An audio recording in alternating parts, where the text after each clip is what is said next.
Describe the terrifying moments a parent would feel if they can't find their child. Now, if that ever happens to you, investigators want you to take the right steps to make sure your child gets back safely to home and to your arms. 7 Action News reporter Allie Hoxie spoke with Michigan State Police about this. And Allie, did they say anything to you that came as a surprise?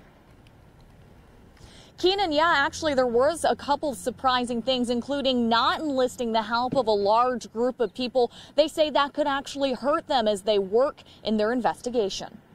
It was just last week that Gabriella Vitale was lost in the woods in Oscoda County. Luckily, she was found nearly 27 hours later. We definitely told her the rights and wrongs, so I think that came into a big factor, and it was God, too. Anybody that's been a parent knows it only takes about 5 seconds for them to kind of get out of your sight for a second. Lieutenant Michael Shaw says the first thing you should do when your child is lost is look in obvious places. People really start to get nervous and they panic and they kind of wander way out of the way.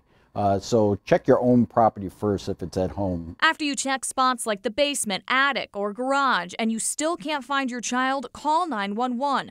Don't start wandering the neighborhood for help. It could throw off canines that need to pick up on your child's scent. Get us called so we can kind of contain that area, and we'll help you search, and then you can help us and go right along with it. If anything looks out of place, do not touch it. Again, it could throw off those canines. And limit the amount of people conducting the search unless investigators tell you otherwise. The logistics behind that, is not only, do you have to find a place for people to stay, you have to feed them, you have to do all that stuff. So sometimes the more people that show up actually hurts the situation than it actually helps.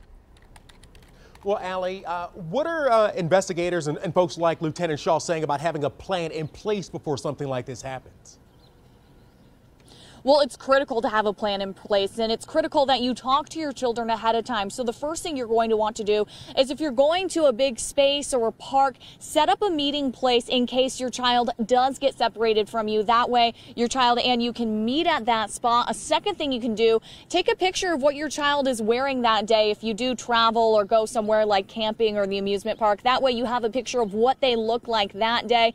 And these cell phones are very handy. You can download apps that are tracked if your child does have a cell phone. Lieutenant Shaw does recommend that. Thank you very much, Allie, for that update. It's important advice for parents everywhere.